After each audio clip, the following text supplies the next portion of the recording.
औज़ुबिल्लाहिमिनश्शैतानिर्रजीम बिस्मिल्लाहिर्रहमानिर्रहीम। अस्सलाम वालेकुम व्यूअर्स, उम्मीद करते हैं आप सब खैरियत से होंगे। अल्लाह के हुक्म से मैं भी बिल्कुल ठीक ठाक हूँ।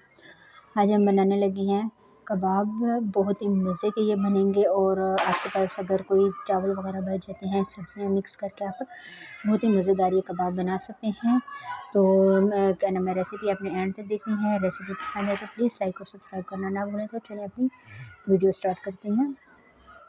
सबसे पहले मेरे पास लेफ़्ट ओवर चावल पड़े हुए थे, तकरीबन रात को जो मैंने बना लिए थे वे थोड़े से बच गए हैं। 1.5 कप चावल हैं, इसको मैंने फ्रिज में रख लिया था। अब इसको एक बाउल में डाल देंगे और थोड़े से अपने चम्मच की मदद से इस तरह से अपने चावल को अलग अलग कर लेना है। चावल डालने के बाद अब इसमें हम कुछ सब्ज़ियाँ शामिल कर देंगे। आपके पास कोई भी सब्ज़ी अवेलेबल है तो आप इसमें डाल सकते हैं। मैं हरा धनिया शामिल करूँगी, इसमें हरी मिर्ची शामिल करूँगी सब्ज़ वाली, ठीक है। आप चाहें तो लाल वाली भी डाल सकते हैं। इसमें डालने के बाद अब इसमें मैं थोड़ी सी जो दूसरी सब्ज़ी हैं वो हम शामिल करेंगे। तो मैं आपको बता देती हूँ कि मैंने क्या-क्या लिया था।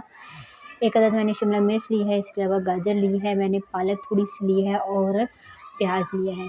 आप इसमें सब्ज़ प्याज भी इस्तेमाल कर सकते हैं, बंद गोभी वगैरह जो भी आपके पास सब्ज़ी घर में अवेलेबल है आप वो सारी इसमें शामिल कर सकते हैं। बहुत ही मज़े का ये बनता है रेसिपी, ठीक है ना।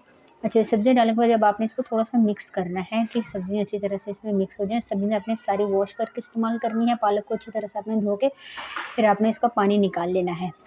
जी, तो ये देखिए मैंने इसमें डाल के अच्छी तरह से इसको मिक्स कर लिया था थोड़ा-सा। अब हम इसमें कुछ मसाले डाल देंगे। कुछ सब्ज़ मसाले हम इस्तेमाल करेंगे और कुछ पिसे हुए इस्तेमाल करेंगे। जी, तो धनिया लिया था, धनिया को मैंने कूट लिया है अच्छी तरह से। पिसी हुई लाल मिर्च लिया है, नमक लिया है, कुटी हुई लाल मिर्च लिया है, थोड़ा-सा चाट मसाला लिया हुआ है, ज़ीरा लिया था और काली मिर्च ली है, ठीक है। ज़ीरे को भी मैंने थोड़ा-सा भून के और कूट लिया था। अच्छी तरह से ये सारे मसाले डालेंगे। मसाले डालने के बाद अब आपने इसकी मिक्सिंग करनी है थोड़ी-सी, ठीक है ना, कि मसाले और जो सब्ज़ियाँ हैं वो थोड़ी-सी मिक्स हो जाएँ। मिक्स करने के बाद आपने क्या करना है, इसमें जो हम क्या कबाब को आपके जोड़ेगा, बैठने का काम करेगा, हम वो इसमें आपको बताऊँगी कि मैं इसमें क्या चीज़ शामिल करने लगी हूँ, ठीक है। मेरे पास है बेसन। बेसन हम इसका इस्तेमाल करेंगे, तकरीबन 3 चम्मच इसमें बेसन भर के इस्तेमाल करूँगी। आपने इसमें कोई चावल का आटा कुछ भी मैं नहीं ऐड कर रही। मैं आपको बताऊँगी कि अगर आपको ज़रूरत पड़ी तो आप देखें कि अगर आपके कबाब बहुत ज़्यादा सख्त हैं या टूटने लगे हैं तो फिर आप इसमें चावल का आटा इस्तेमाल करेंगे, ठीक है। अच्छी तरह से अपने हल्के हाथ से इसको मिक्स करना है, पानी वगैरह बिल्कुल भी इसमें नहीं ऐड करना। तो चावल जो थे वो थोड़े बहुत ठंडे थे, तो इसलिए आराम-आराम से आपने इसको मिक्स करना है कि अच्छी तरह से सारे मसाले, सब्ज़ियाँ और चावल अच्छी तरह से मिक्स हो जाए। जिस तरह आप कीमे की वो मिक्सिंग करते हैं इसी तरह आपने इसको भी करना है। जी, तो ये देखें अच्छी तरह से ये मिक्स हो गया था। मैं आपको हाथ में उठा के बता देती हूँ कि ये बहुत ही ज़्यादा सॉफ्ट बना था। ये इस तरह से, ठीक है।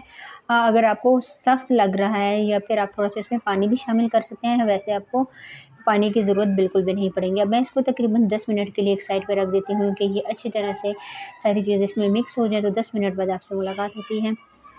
10 मिनट गुज़रने के बाद जो तो ये देखें बहुत ही ज़बरदस्त ये हो गया था। अब हम इसके कबाब बना लेते हैं, ठीक है। आप किसी भी शेप में कबाब बना सकते हैं। हम सीख कबाब की शेप इसमें देंगे।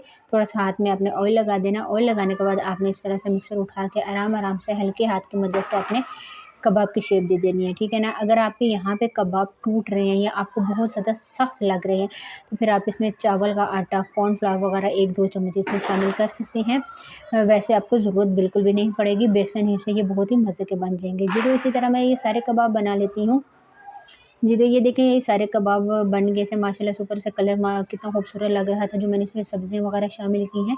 कबाब मैंने एक ही शेप के बनाए हैं, ठीक है ना, बहुत ज़्यादा मोटे भी आपने नहीं रखने। तो चलिए अब फ्राई की तरफ चलते हैं। पैन में ऑयल गरम होने के लिए मैंने रख दिया था, काफ़ी हद तक ऑयल गरम हो गया है। चूल्हे की फ्लेम आपने नॉर्मल रखनी है। अब एक-एक कबाब आपने करके इसमें डाल देना है, ठीक है। जी, इस तरह से आराम-आराम से आपने डालना है। डालने के बाद अब आपने इसका वेट करना है, तकरीबन 5 से 6 मिनट लगेंगे ये इसका एक साइड ब्राउन होने में। ये बहुत ही खूबसूरत कलर से के साथ ब्राउन होंगे, फिर आपने इसका साइड चेंज करना है, इससे पहले आपने साइड नहीं चेंज करना। जी, तो 5 से 6 मिनट गुज़रने के बाद ये देख सकते हैं इसका माशाल्लाह से कलर बहुत ज़्यादा खूबसूरत आ गया था। मैं आराम-आराम से इसकी साइड चेंज कर रही थी। और आपको मैं बता भी दूँ कि ये कबाब सिर्फ़ मैंने जो इसमें बेसन ऐड किया था, तो बहुत ही अच्छी तरह से इसकी बैंडिंग का काम हो गया था। इसमें और कोई भी हमने चीज़ शामिल नहीं की। जी, तो आराम-आराम से हम ये इस तरह करेंगे और दोबारा से हम 3 से 4 मिनट इसका वेट करेंगे कि ये अच्छी तरह से दूसरी साइड से भी इसका प्यारा-सा कलर आ जाए। जी, तो तकरीबन मुझे दोनों साइड से 8 मिनट लगे, तो अच्छी तरह से कबाब हमारे फ्राई हो गए थे। बहुत ही खूबसूरत कलर आया था और जो मसाले वगैरह मैंने इसमें डाले थे उसकी भी खुशबू बहुत ही अच्छी थी। अब आराम-आराम से आपने एक-एक कबाब करके प्लेट में निकाल लेना है। ये तो आपने ऑयल इसका अच्छी तरह से निकाल लेना है। तो ये देखिए इस तरह से मैं प्लेट में निकाल रही हूँ आराम-आराम से। जी, तो हमारी ये रेसिपी बिल्कुल फ़ाइनल हो गई है। ये इसकी रेसिपी है और माशाल्लाह से बहुत ही खूबसूरत, बहुत ही ज़्यादा सॉफ्ट ये लग रहे थे। अंदर बाहर से क्रिस्पी, अंदर से बहुत ही सॉफ्ट। एक जो है वो मैं आपको तोड़ के भी दिखा देती हूँ। ये देखें अंदर से इसका कलर कितना प्यारा आया है और उसका टेस्ट भी बहुत ही ज़बरदस्त था। आपने ये रेसिपी ज़रूर ट्राई करनी है। ईद वगैरह पे भी आप बना सकते हैं और अगर आपके घर कोई गेस्ट वगैरह आ जाए तो फिर भी आप ये बना के उनके आगे सर्व कर सकते हैं। आज के लिए इतना ही। उम्मीद करती हूँ कि मेरी ये रेसिपी आपको ज़रूर पसंद आएगी। पसंद आए तो प्लीज़ मेरे चैनल को सब्सक्राइब और लाइक करना ना भूलें। आज के लिए इतना ही। इंशाल्लाह नेक्स्ट वीडियो में मुलाकात होगी। तब तक के लिए मुझे दीजिए इजाज़त। दुआ में याद रखिएगा।